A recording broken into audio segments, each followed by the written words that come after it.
L'échange que vous allez entendre est un entretien épistémique. Il s'agit d'une conversation asymétrique dans laquelle on s'intéresse à notre interlocuteur en lui posant des questions. Au travers de celle-ci, nous cherchons à comprendre les raisons qui motivent son avis. L'objectif principal de cette forme de conversation est de passer un moment agréable et mutuellement enrichissant. Salut frère Adéon, Salut ProX. comment vas-tu? Fatigué, septième jour et 6 jours de travail et un jour de repos, c'est pas assez de repos, mais enfin ça va, ça devrait le Ouais, faire. je comprends. Ben écoute, c'est sympa de venir nous dire bonjour pendant ton jour de repos. J'espère que nos discussions vont pouvoir te faire réfléchir et te reposer en même temps. C'est pour ça que je suis là aussi, hein. Maintenant c'est devenu un peu un incontournable, le live épistémique, donc. Ben, c'est génial, ça fait plaisir. Quel est ton avis sur le thème du jour, à savoir les médecins ont-ils encore le droit de soigner? Qu'est-ce que ça t'inspire?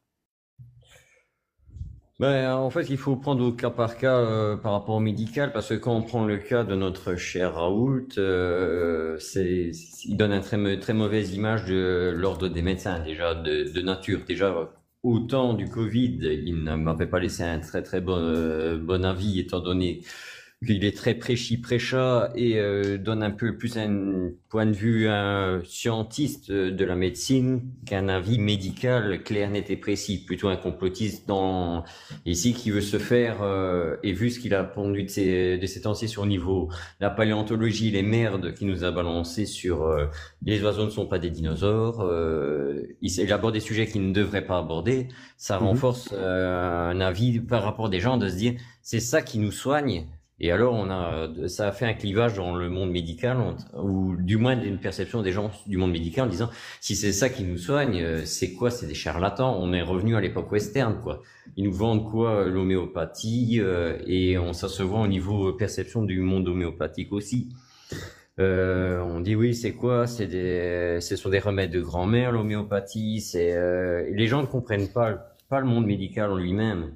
Bon, maintenant, je dois dire personnellement, je peux pas en avoir un avis forcément positif ni négatif sur le monde médical, étant donné que j'ai perdu ma grand-mère ici il y a même pas 6 mois, Mhm. suite à un cancer qui a quand même été assez, on va dire, emmerdant parce que c'était son quatrième cancer, les 3 premiers, le monde médical a fait son travail, donc oui, le monde médical, les médecins ils ont encore le droit de soigner, oui, mais on demanderait un peu plus d'humanité, un peu plus de D'accord. clarté. Je m'excuse, je te coupe. Tu as dit une chose intéressante, que les gens ne comprennent pas le monde médical. Est-ce que tu es d'accord de développer cette idée? Je trouve cette idée intéressante et ça me semble une affirmation qui est pas mal pour aller l'explorer. Qu'est-ce que tu en penses? Oui, parce que je peux l'expliquer relativement facilement, étant donné que je vais prendre le cas de mon grand-père qui est décédé Mhm. du cancer du foie du pancréas. Hein, il y a eu un médecin qui a eu, c'est assez choquant la manière dont il l'a dit, mais il a eu raison. Monsieur, c'est une maladie inguérissable. Dans 6 mois, un an maximum, vous êtes mort, monsieur. Parce que D'accord. nous n'avons pas actuellement, médicalement, les moyens de soigner un cancer du foie du pancréas, c'est irrémédiable. On va vous soulager, on va pouvoir essayer. Grâce à ça, il a été très clair. Ici, pour le cancer du sein de ma grand-mère, qui tournait, vu son âge, ils ont dit oui, mais c'est trop âgé. Ce colerceptime qu'on lui a injecté pour la soigner du cancer ou la soulager, on n'a jamais su ce que c'était. Donc, parce que les médecins ne se mettent pas au niveau des patients en train de dire on va vous donner ça, on va vous donner ça, on va vous donner ça, sans expliquer en disant ça va vous aider et qu'on manque de clarté. Donc, n'arrive pas à comprendre le mode médical parce qu'ils restent dans leur tour d'ivoire sans dire bon ben voilà, on va essayer de vulgariser, contrairement à certains médecins traitants qui vont dire on va te donner ça, attention c'est l'anti-inflammatoire, c'est l'homéopathie mais tu vas voir ça fonctionne parce que c'est pas, et en effet ça a fonctionné comme le Tromel en comprimé parce qu'il t'explique correctement, et je crois que c'est un manque de communication et la volonté des médecins de se dire les gens sont trop cons pour nous comprendre. Je sais D'accord. pas Donc, si je vais juste reformuler. Je vais juste reformuler pour savoir si j'ai bien compris ce que tu as essayé de nous dire. En résumé, ce que tu dis, c'est que les personnes ne comprennent pas le monde médical parce que les médecins ne se mettent pas au niveau des personnes, ils restent un petit peu dans leur tour d'ivoire du savoir et comment il faut dire ça, n'arrivent pas à comprendre que les gens n'ont pas le même bagage d'études qu'eux. Est-ce que c'est un petit peu ça que tu nous as dit avec Oui, mais c'est beaucoup plus de surtout le mots? fait, c'est qu'ils ne communiquent pas avec une certaine empathie, en train de dire, on ne demande pas qu'on nous explique de A à Z le fonctionnement du médicament ni du traitement, mais un minimum de résumé pour qu'on savoir ce à quoi on s'engage, ce qu'il y a comme avantage, comme inconvénient à telle médication, point. Et alors, oui, ils ont le droit de soigner, mais ils ont le droit aussi d'être clairs dans leur manière de soigner et ne pas mettre du baume sur les gens qui sont soignants, en train de dire oui, mais ça va aller, vous inquiétez pas, et de cacher derrière en disant il y aura ça comme problème derrière que l'on va devoir soigner avec d'autres médicaments, quoi. D'accord. Donc pour toi, c'est le manque d'empathie des médecins et le manque d'explication par rapport aux traitements qui prescrivent ou qui ne prescrivent pas, parce que des fois, on ne prescrit pas un traitement pour X ou Y raison. Et c'est ça qui font qu'ils sont détachés de leur patientèle. J'ai pas compris la dernière phrase, excuse-moi, ça a crochoté un Oui, petit peu. oui, c'est ça qui font qu'ils sont décrochés de leur patientèle, à savoir décrochés dans le Oui. sens qui ne, qu'il y a un gouffre entre eux et leur patientèle. Oui, mais c'est générique à la société actuelle, hein. Avant, le médecin de campagne bon, il connaissait à peu près le nom de tous ses patients, savait quoi est-ce. Et ici, j'ai eu la chance, c'est que mon médecin traitant, qui était celui le même que ma grand-mère, qui est une personne qui va bientôt prendre sa retraite, mais connaît encore ses patients, c'est encore te dire, ah, madame, un tel a souffre régulièrement de fécalome, ainsi de suite, souffre régulièrement un tel problème au niveau cardiaque, un anévrisme de tel côté, un tel truc, tel truc. Et il savait encore ses patients. Tu vas dans un hôpital, maintenant, c'est, bon, ben voilà, vous êtes soigné, suivant, vous avez fait votre radio, suivant, au suivant, au suivant. Et on est de plus en plus nombreux. C'est normal que ça devienne ainsi, mais c'est ce côté un peu empathique. On ne demande pas aux médecins comme je dis, de ne pas tout nous expliquer forcément de long en large, mais de mettre un petit peu de diplomatie dans leurs termes, tout en restant D'accord, honnête, quoi. d'accord. Donc, ce que tu nous dis, c'est que c'était mieux avant car les médecins étaient plus proches, ils connaissaient personnellement leur patientèle et ça crée une proximité qu'on a perdue aujourd'hui. Et ils savaient exactement aussi quel médicament il fallait éviter parce qu'ils savaient un tel était allergique à tel truc, donc ça évitait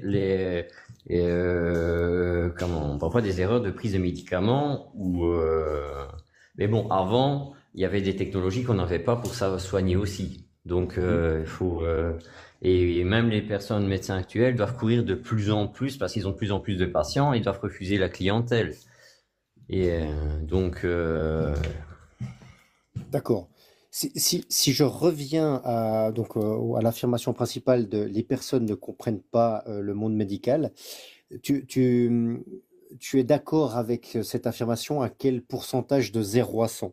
C'est-à-dire 0, euh, les personnes comprennent totalement le monde médical et 100%, les personnes il y a un énorme fossé, enfin il y a le fossé le plus grand possible entre les personnes et le monde médical. Tu te situerais à quelle échelle? moi, je vais dire qu'il y a quand même 70% des gens qui arrivent à combler le fossé avec le monde médical, Mhm. mais parce qu'on fait des recherches pour dire, tiens, on nous donne ça, on va avoir les médicaments et on se renseigne aussi, quoi, même en demandant à la pharmacie, quoi. Donc quand tu dis 70% arrivent le faire, ça veut dire que tu es plutôt à 30% dans ton affirmation? Tu veux dire qu'ils ne comprennent pas le monde médical, c'est ça? Oui, ouais, parce que j'ai mis le 100% à ils ne comprennent pas du tout le monde Ah, médical. je dirais plutôt ouais. Bon, alors du coup, je dirais plus ou moins qu'une 60-70% ne comprennent pas le monde médical, c'est ça que je voulais dire, en fait, c'est D'accord, 60%, 60 à 70% qui comprennent pas le monde médical. D'accord. Comment comment tu as su ça? Comment tu sais que 70% des personnes ne comprennent pas le monde médical? La manière dont les gens réagissent vis-à-vis des médicaments, au fait, depuis de l'âge de 8 ans, j'ai toujours été dans les hôpitaux, que ce soit pour ma mère, que ce soit pour mon grand-père ou ma grand-mère, j'ai accompagné beaucoup de personnes, malheureusement, dans des cancers. Et je vais dire honnêtement, et en discutant avec des personnes extérieures, en voyant mes collègues, en général, le monde médical, c'est très très loin pour eux, quoi.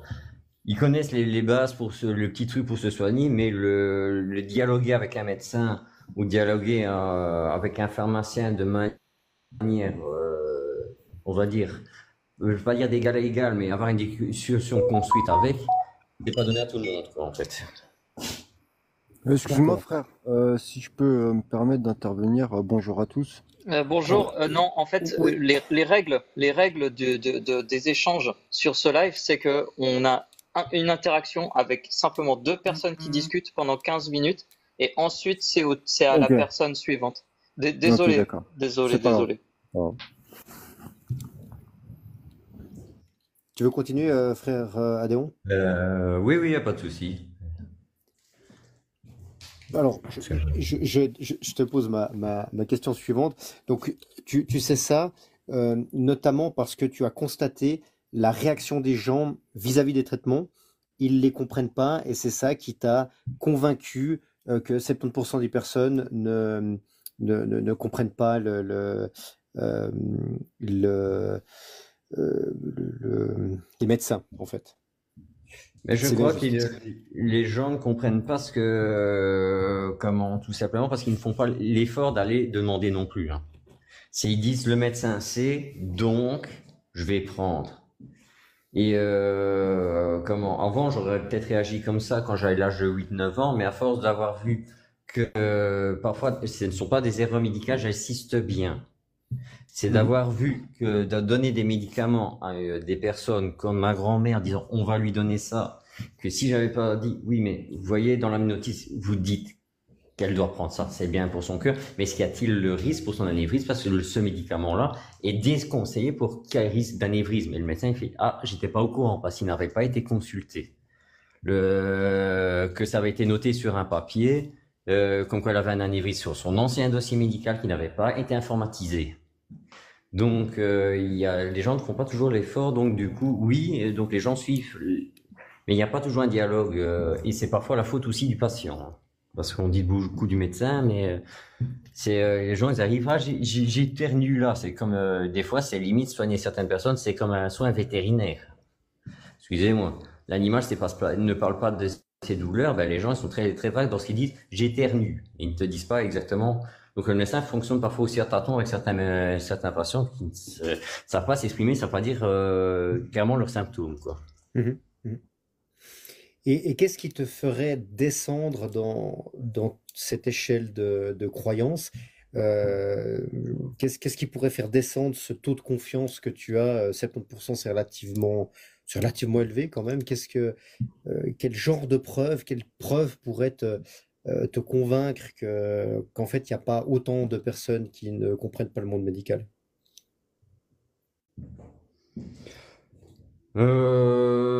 Peut-être moi je me pose la question parce que actuellement, ou alors c'est parce que je suis trop entouré de gens qui ne font soit pas l'effort, soit c'est peut-être de discuter avec des gens qui sont plus souvent dans les hôpitaux, mais maintenant j'ai plus trop envie de côtoyer le monde médical, surtout pour le moment, quoi. Donc, Mhm. Donc, si je résume, c'est peut-être que tu te rendes compte que tu as fréquenté beaucoup de personnes par hasard, hein, qui étaient détachées du monde médical. Et si tu te rendais compte que finalement il y a un biais d'échantillonnage, c'est peut-être quelque chose qui te ferait changer d'avis, ou en tout cas, pas changer d'avis, mais disons descendre sur ton échelle des croyances. oui, oui, mais moi je te dis par rapport à la manière et par rapport à ma perception à travers mon vécu. Donc, Mhm. je ne suis pas non plus H24 dans un hôpital non plus, hein. Si je travaillerais peut-être dans ce milieu-là, je dirais, ah bah oui, ben, peut-être ça augmenterait la barème, autant ça le diminuerait peut-être aussi. Donc, D'accord. Est-ce que l'expérience personnelle est une bonne méthode pour savoir quelque chose? Honnêtement, Oui, expérience personnelle, pas forcément, parce qu'on est toujours orienté par non seulement notre perception, mais aussi notre vécu, nos sentiments. Donc, ça influe, il y a toujours, ça influence toujours émotionnellement sur le moment. Et quand tu vas toujours dans un hôpital pour une personne qui t'est proche, ou toi-même, tu es émotionnellement impacté parce que tu dis, est-ce qu'on nous prendrait pas pour des cons, genre des trucs, ou est-ce qu'ils auraient pu nous expliquer? Donc, on peut avoir un avis tronqué parce que les émotions, même si on les réfrène, elles sont quand même derrière, soyons honnêtes. d'accord. Et du coup, quelle influence a l'émotion sur un jugement pour toi?